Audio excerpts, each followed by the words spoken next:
This is Andi Purewal for Boxing Social in association with Betfred. I'm delighted to be joined by former world champion Timothy Bradley out here in the beautiful Las Vegas. Timothy, we've just witnessed the weigh-in ahead of an undisputed bout between Jose Ramirez and Josh Taylor. What did you make of it? What did you make of their weights? Listen, both guys look ready, prime and ready to go. You know, Josh Taylor looked fit, trim. Look at his abs. I mean, this guy worked extremely hard in the gym. You can tell. Ramirez, he actually looked really strong. He didn't look all sucked up or anything. You could tell that both these guys have been very disciplined during the training camp. They know what's at stake here, and I believe they're ready to put on a great show for the fans. An undisputed bout, it's a fight which many fighters dream of having. It can come around just once in a career or never at all. In their cases, do you think it brings an added sense of pressure? Of course, the pressure is always there. You know, I think that it doesn't happen very often because a lot of fighters don't want to fight for the undisputed championship of the world.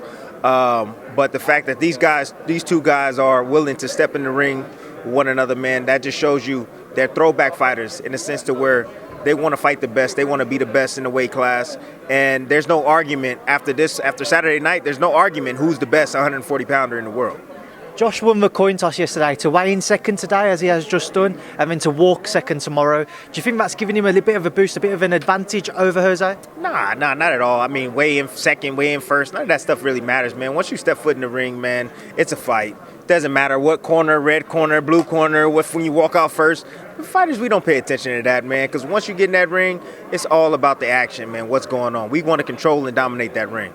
Let's touch on that then, the action. Everybody's been talking about this fight. A lot of people think it would be an all-action bout. Some people kind of wary, well, not wary, but thinking maybe Josh will be a bit more cautious potentially heading into this. Just your thoughts. Do you think we will see an all-action, explosive bout? Yeah, I think the biggest thing for both these guys is controlling their emotions. I know what's at stake. They both know what's at stake, but they got to learn how to control their emotions in there. They're going to have to control their emotions because you don't want to go in the fight and get reckless right out the gate because, you know, things happen, flash knockdowns.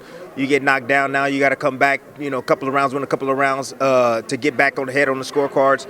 But I think for Joshua, I think for Taylor, I was thinking about Josh Fury. For Taylor's going to have to stay composed. Taylor's going to have to box.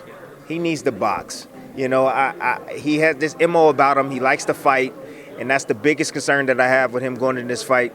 You know, if he wants to beat a guy like Ramirez who's going to come forward, who likes to fight inside the kitchen and being inside and be rough and tough, you just got to outbox this guy, man. Use your feet, use your gifts. You know, God is giving you your speed from the outside. Use your jab, set your combinations up and move. Don't ever stand there more than a second and a half, you know, with Ramirez. Don't sit there and trade and bang with him at all. Don't give him an opportunity to land any shot. And if he can do that, he can clearly win this fight.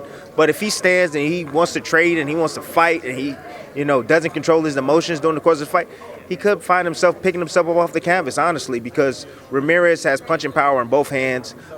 He has 17 knockouts.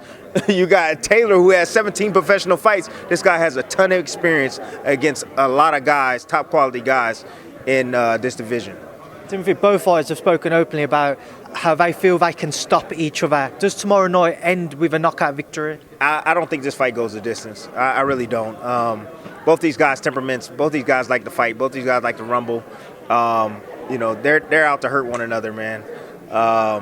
Stylistically, it's a great matchup. That's the reason why it's like 50-50. You got some people loving Taylor, they loving his skill set. You got a lot of people picking Ramirez because of his pressure, because of his will to win. We're unsure who's going to win this fight, honestly, man. So you got to tune in Saturday night, man. However you can get it, you got to tune in, man. You're gonna witness history on Saturday night. I just can't wait. I'm excited. Fireworks is going to be happening without a question. Fireworks going to be happening. I've got to ask you as well about some other fighters. We see Teofimo Lopez knocking about today.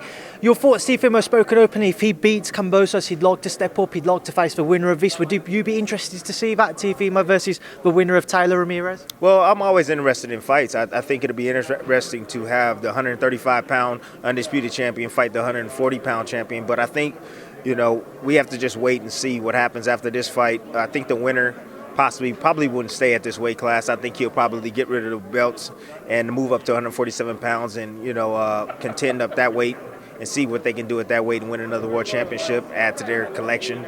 But the loser, I'm not sure what's going to happen to the loser as well. I mean, Josh Taylor, you can see how he's ripped in prime, ready to go. Not an ounce of body fat on him. He might be outgrowing the weight class as well. He might move up to 147. But whatever they do, man, I'm all for it. Doesn't matter. I just want to see the best fight the best. And Saturday night, we got the best fighting the best. Robert Garcia, the trainer for Jose Ramirez, also the brother to Mikey Garcia. Just your thoughts at a minute. Mikey's hopeful of a potential bout with Manny Pacquiao. Not sure where things currently stand with that. Manny, a former opponent of yours. What would be your thoughts if a pair of them were to share a ring?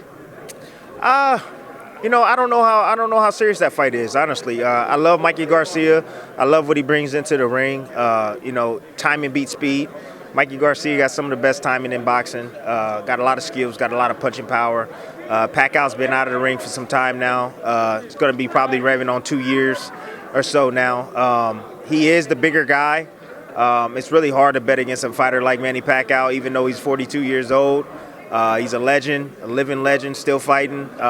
He beat Thurman a couple of years ago. So whatever he has left, I think he'll be able to compete against Mikey Garcia. If that fight happens, it's going to be a fantastic, explosive fight as well. I don't know who I would favor in that fight, to be honest with you. I would just have to wait and see these guys step on the scale and see how they look. And then just moving forward, you mentioned it earlier, you mistakenly said Joshua instead of Josh. Yeah. The undisputed bout will not be happening at heavyweight next. Deontay Wilder successful with his arbitration case victory there.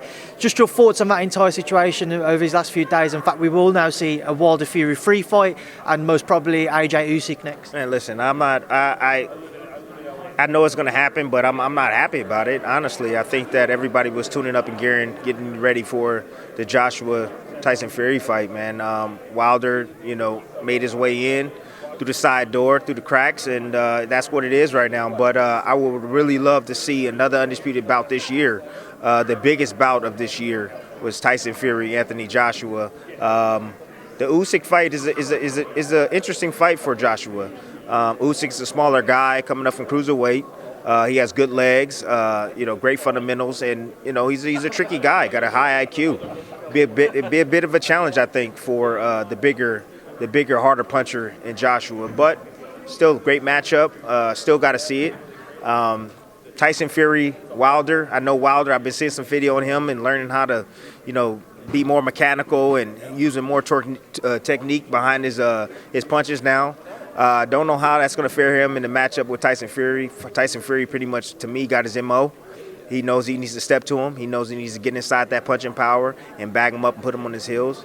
It'd be probably an interesting first couple of rounds until Fury pop him upside the head, and then he resolves back to what he normally does. So, interesting matchup. It's going to happen, unfortunately, and then shortly after that, we should be able to get the undisputed championship. Fury's going to take care of Wilder, and Joshua better take care of Usyk. What do you make of it, Joshua Usyk? Like I tell you, it's a tough fight, man. It's a really tough fight. Like, people don't think it's a tough fight, but Usyk is not an easy guy to catch, man. He's always moving. Joshua will probably have to be the aggressor, bag him up, catch him, hurt him, and get him up out of there. Because the longer it goes, I think it's going to favor Usyk because more conditioning. He throws a ton of punches. He has a ton of movement. I mean, he moves all night for 12 rounds. A bit difficult to catch up to it, man. So Joshua better hurt him, knock him out, get him out of there. Right, Timothy, final word. As you said to me as I approached you, for all of your UK fans who will be tuning in for this, tell them why they should tune in and watch the Taylor Ramirez fight tomorrow night, and of course, everybody in America as well. Well, just put it this way. We always complaining about, boxing, there's too many belts. We don't know who the champion is. This guy over here screaming on Twitter, I'm the champion, I'm the best fighter in this division. Well, Saturday night, you have two guys, not only do they talk on Twitter, no, they want to put it all on the line inside the ring. They're putting their belts up. You see both of them holding two straps over there up on the weigh-ins. They want to be the best fighter in the world, and that's what boxing needs. So these guys are changing the sport. This is supposed to be the nature of the sport, the best fighting the best. And stylistically, both these guys, their temperaments inside that ring is war. That's what it is, war. You have the adrenaline, I call him adrenaline junkie, and Josh Taylor. He's a nut. He's a complete nut, man. This guy, if you look at his backstory and what he's gone through in his life, he's crazy. And then you have Ramirez. He's a nut as well. Inside that ring, no retreat, no surrender. He's coming forward. He's coming to blast you and get you out of there. So when you have that makeup, that makes for a hell of a fight. Fans, you in for a treat. Tune in Saturday night, baby, ESPN. Timothy Bradley, it's a pleasure to talk to you for the first time. I'm sure it won't be the last. I appreciate your time. Thank you. Hey, thank you. Appreciate you, bro. Time, man. No doubt. Cheers, Timothy.